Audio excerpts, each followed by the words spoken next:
선거 당시 은수미 성남시장 후보는 경찰 수사를 받고 있었습니다. 그런데 이 경찰이 밤늦게 수사한 내용이 아침이면 은수미 캠프에 그대로 흘러 들어갔습니다. 기밀이 줄줄 샌 겁니다. 자, 어떻게 심야에 경찰이 수사한 내용이 다음날 아침 은수미 캠프의 인사에게 전달되었을까? 당시 이 경찰의 수사 정보를 이 단톡방에 올렸던 바로 그 캠프 인사는 지금은 문재인 청와대의 비서관으로 근무하고 있다고 합니다. 참으로 가증스러운 일입니다. 자, 은수미 성남시장 당시 후보 시절에 있었던 일입니다. 이 과거 은수미 시장이 야인으로 있던 시절 이 조폭과 관련된 겁니다. 조폭 출신 사업가로부터 차량과 기사를 제공받았다. 정치자금법 위반 혐의입니다. 경찰 수사를 받고 있었던 은수미 당시 성남시장 후보. 그런데 어떻게 이 경찰 수사 내용이 줄줄줄줄 은수미 후보 캠프 쪽으로 흘러 들어갔을까요? 자, 어제 JTBC가 역대급 특종을 했습니다. 이뿐만 아니라 이 과정에서 중요한 역할을 했던 경찰 간부의 육성 녹음까지도 공개했습니다. 이권에 개입하려고 성남시 측에 혜택을 요구한 것으로 보입니다. 지금 이 경찰 간부는 사표를 제출한 상태라고 합니다.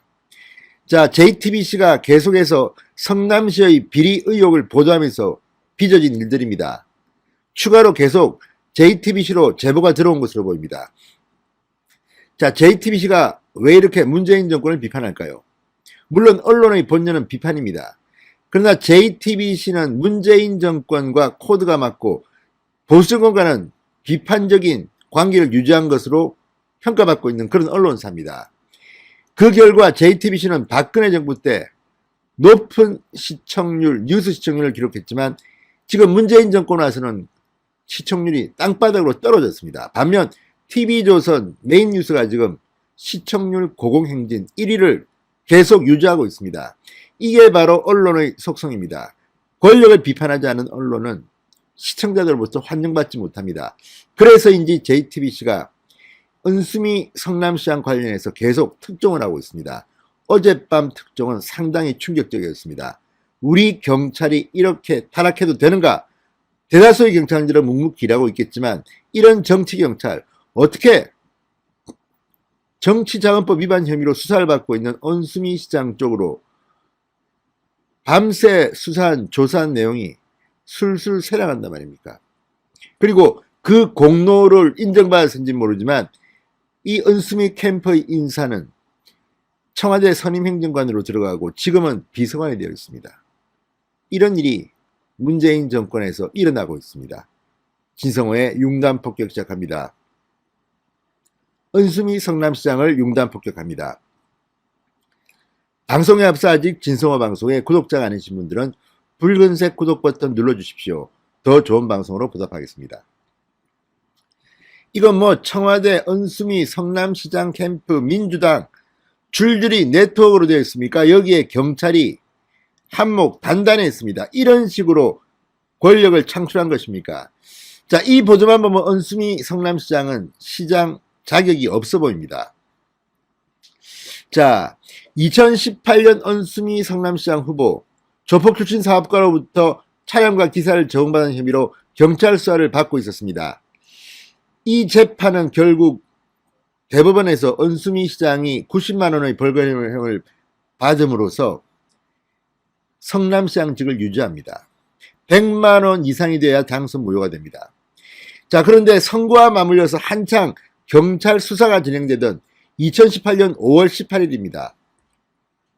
이 조폭 사업가 밑에서 일했다는 A씨가 경찰 조사를 받았는데 조사는 밤 10시쯤 끝났다고 합니다. 그런데 다음날 아침 9시가 채 되기도 전입니다. 캠프 핵심 관계자 4명이 모인 텔레그램 단체 대화방에 전날 밤 A씨가 이 경찰에서 진술한 내용이 그대로 올라옵니다. A씨 진술 내용이 의외였는데 지금까지의 주장을 180도 바꾸었다. 자, 경찰 아니면 알기 힘든 내용입니다. A씨가 직접 이 말을 은수미 시장 캠프에 전했을까요? 그럴 가능성은 낮습니다. 자, 그러면서 이런 태도 변화의 배경도 설명합니다. 경찰 조사가 끝나고 12시간도 지나지 않아 피의자인 수사 대상자인 은수미 측에서 그 내용과 분위기까지 그대로 파악한 겁니다. 누가 보고 있을까요? 당연하게 경찰이겠죠. 자, 텔레그램 단체 대화방에는 4명의 핵심 관계자가 있는데 어제 조사 내용이 은수미 후보에게 불리할 게 없다는 취지로 말하며 대책까지 이들은 논의합니다. 기자가 기사는 쓰게 할 필요가 없다. 상대 캠프에 들어가도록 소문만 내라. 우리 캠프와는 상관없게 보여야 한다. 뭐 이런 식으로 대책을 논의합니다. 이 텔레그램 대화방 내용이 고스란히 JTBC에서 공개했습니다. 자, 은수미 캠프의 가장 핵심적인 관계자 4명만 모였다는 이 텔레그램 방. 수사 내용이 어디선가 흘러 들어왔을 겁니다. 이 수사 내용을 입수한 사람은 은 후보의 보좌관입니다. 자, 은 후보의 보좌관. 이 보좌관은 경찰과 어떻게 이렇게 소통을 했을까요? 자, 이 은수미 후보자의 보좌관은 굉장히 구체적으로 모든 것을 파악하고 있습니다. 그리고 이 보좌관 B씨, 선거가 끝난 뒤 청와대 선임행정관으로 입성합니다. 그리고 지금은 비서관으로 승진해서 일하고 있다고 합니다. 자, 이 B 비서관 당시 캠프에서 막대한 영향을 끼쳤다는 정황이 여러 군데에서 발견됩니다. 당시 이 현직 경기도 의원은 이렇게 말합니다. 땡땡땡하고 잘 지내. 오늘 온 애들은 다 들어오는 애들이야. 땡땡땡은 B씨 라인이야. B씨 세다? 이렇게 말합니다. 자, 이에 대해 청와대 B비서관은 JTBC에 경찰로부터 전해들은 것이 아니다. 당시 조사받은 사람과도 친하고 나와도 친한 제3자를 통해 전해들었다고 주장했습니다. 이 말을 곧이곧대로 믿을 사람이 얼마나 될까요? 자, 당시 이 내용을 은수미 후보에게 보고했냐는 질문에는 선거전에서 후보는 그런 내용 모르게 하는 게 상식이다. 그러면 후보가 선거운동을 못한다. 이렇게 주장했습니다. 이게 사실일까요?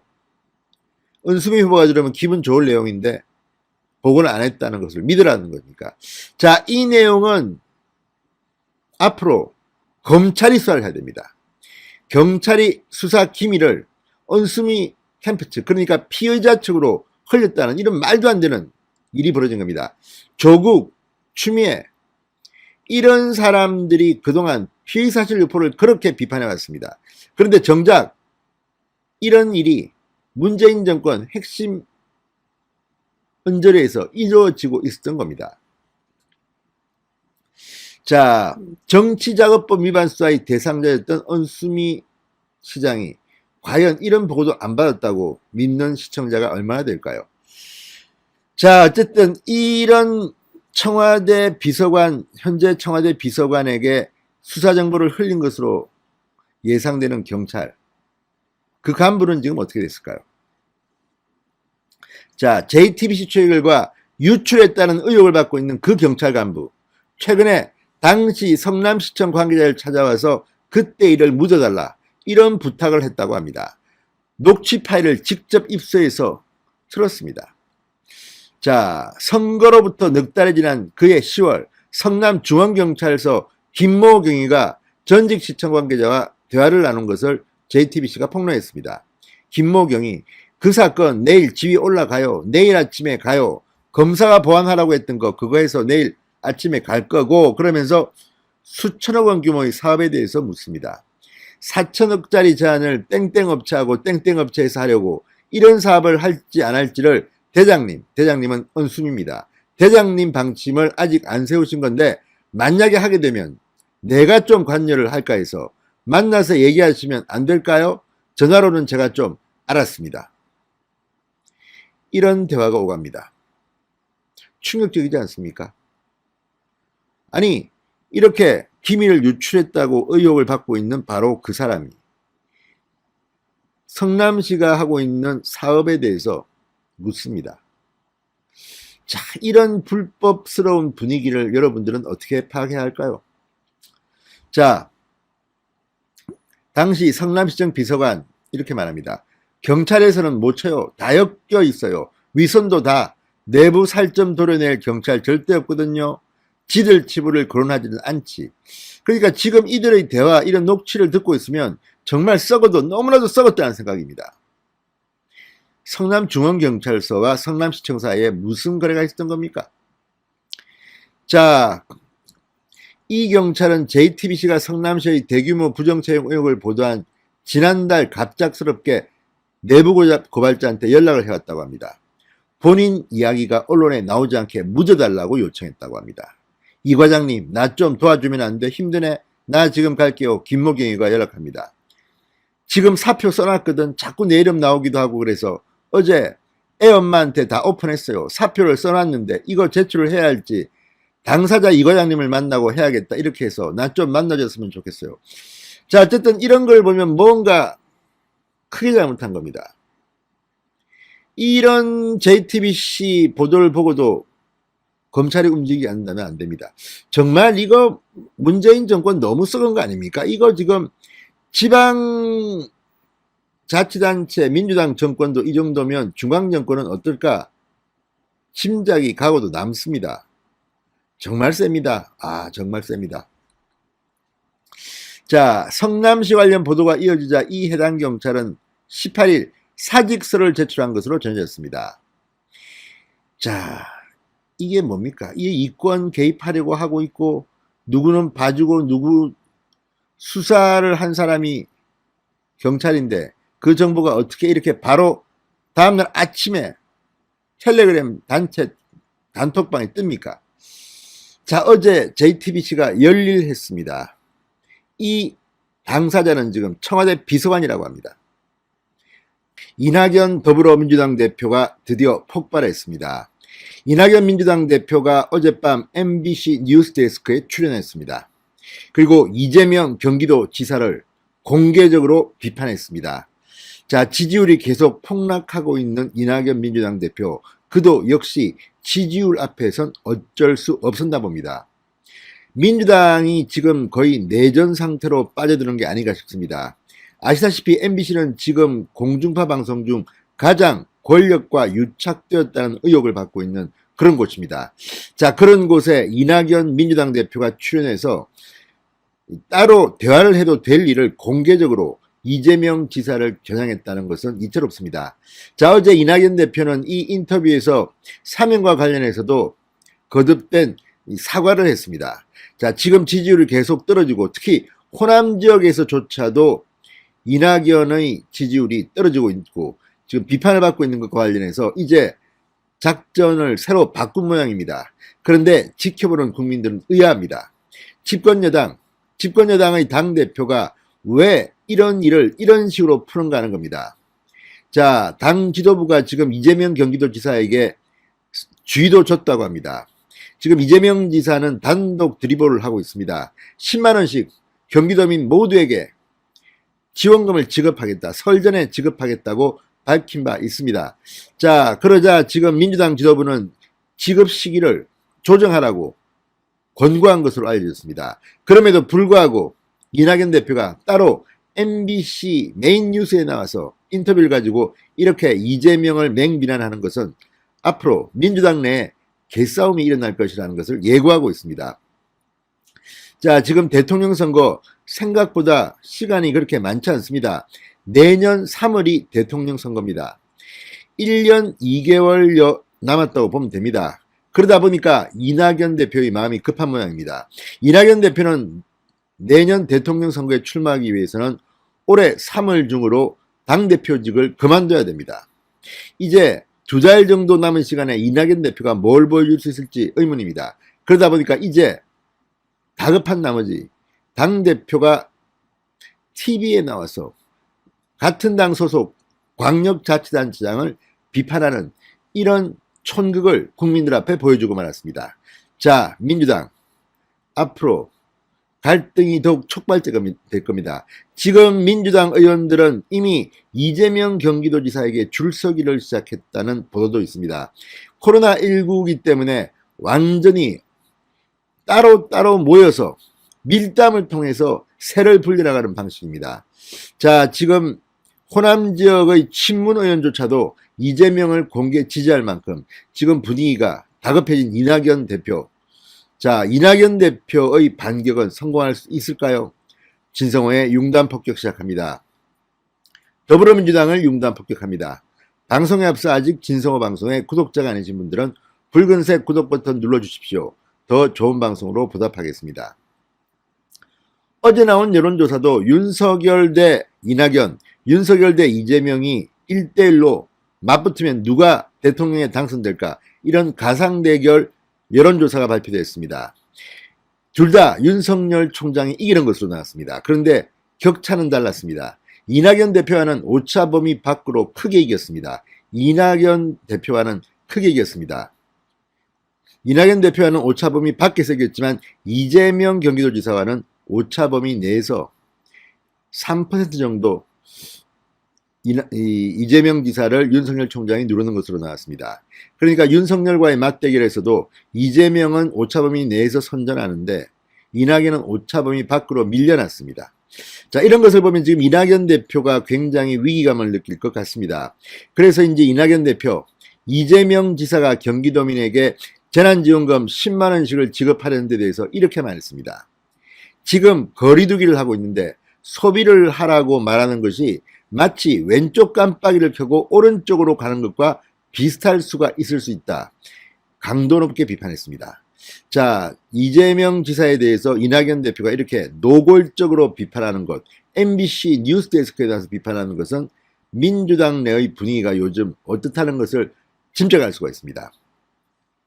자, 이낙연 대표는 그런 상충이 없도록 하는 방법이 있을 것이라고 말했습니다. 또한 이재명 지사가 신속한 4차 재난지원금 지급을 주장하는 데 대해서도 지금 3차 재난지원금이 아직도 끝나지 않았다. 반대 입장을 분명히 했습니다.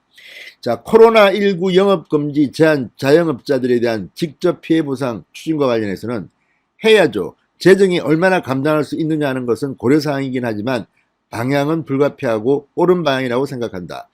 찬성 입장을 밝혔습니다.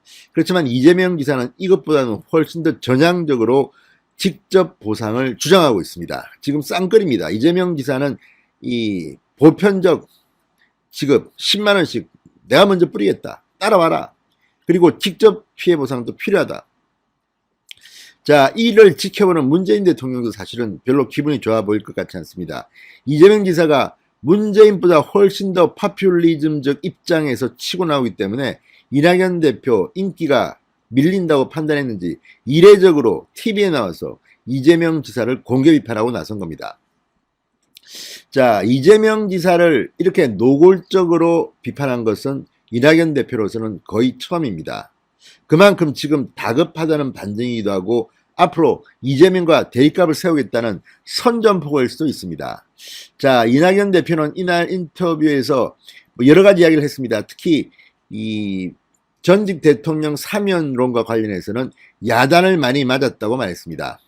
정치적으로 실점하신 게 아닌가라는 사회자의 질문에 어찌됐건 대통령의 어제 신년 기자회견 말씀으로 일단 매듭 지어졌으면 한다. 대전제는 국민의 공감이다 라고 하셨는데 대통령님 뜻에 전폭적으로 동의한다. 여전히 이낙연 대표는 문재인 대통령의 그늘을 벗어나지 못하는 것으로 보입니다. 자, 문재인 대통령의 신년 기자회견 3인과 관련해서 완전히 선을 그었습니다. 그렇지만 올해 내에 할 수도 있다는 그런 뉘앙스도 풍겼습니다. 자, 이 대표는 3인과 관련해서 대통령의 의중을 잘못 읽은 거 아닌가라는 질문이 이어지자 거기에 대해서 더 말씀드릴 게 없다고 했습니다. 어쩌면 이낙연 대표는 좀 억울할 수도 있습니다. 이 사면 건의는 문재인 대통령의 뜻일 수도 있다는 추측도 나왔습니다. 어떻게 문재인 대통령과 소통 없이 이렇게 감히 말을 꺼낼 수 있었겠는가? 물론 양정철 전 원장의 아이디라는 이야기도 있지만 이낙연 대표의 스타일상 신중합니다. 문재인 대통령과의 어느 정도 소통이 있었던 것으로 판단하는 사람들이 많습니다. 그래서인지 말을 아꼈습니다. 자, 이낙연 대표는 또 아픈 질문을 받았습니다. 자신의 지지율이 하락하고 있다는 지적에 대해서는 여러 가지 답답함이 있으셨을 것이다. 저 자신의 흠결도 있었을 거고 또 국회에서 입법 각축을 하다 보면 욕심대로 안 되는 답답함도 있다. 이렇게 말했습니다. 그런 여러 가지가 종합된 결과라고 생각한다. 이렇게 말했습니다. 자, 어쨌든 이런 걸 보면 지금 이낙연은 알고 있는 겁니다. 자기가 인기가 없다는 것을. 그리고 서울시장 선거와 관련해서는 박영선 장관의 출마를 기정사실화했습니다. 내일 모레 사이에 개각이 있을 걸로 알고 있다. 서울시장 출마 의사를 이미 표명하고 있는 박영선 중소벤처기업부 장관도 정부에서 나와서 선거에 뛰어들 것으로 보인다고 말했습니다. 문재인 대통령보다 앞서서 개각을 말한 겁니다. 이것도 어떤 의미에서는 불경제에 해당하는데 이제 이낙연 대표는 별로 눈에 보이는 게 없나 봅니다. 사실 이거는 도리는 아닙니다. 아마도 곧 개각을 할 텐데 MBC 뉴스데스크에 나와서 대통령이 할 것을 이렇게 예상하는 것만으로도 청와대는 기분 나쁠지 모릅니다. 이제 문재인 대통령은 눈에 잘 들어오지 않는가 봅니다. 이재명도 이낙연도 이제 문재인보다는 자신들의 이익이 중요한가 봅니다. 출마를 선언한 우상호 의원과 이 박영선 장관 외에 추가 깜짝 후보가 나올지에 대해서는 그런 건 없을 것 같다고 말했습니다. 한마디로 서울시장 보궐선거 흥행은 실패한 것으로 보입니다. 자, 이낙연 대표가 이제 방송에 나와서 이재명 지사를 공개적으로 비판할 지경까지 왔습니다. 민주당은 그야말로 콩가루 집안으로 변해가는 것 같습니다. 진성호의 윤단 폭격이었습니다. 여러분 감사합니다.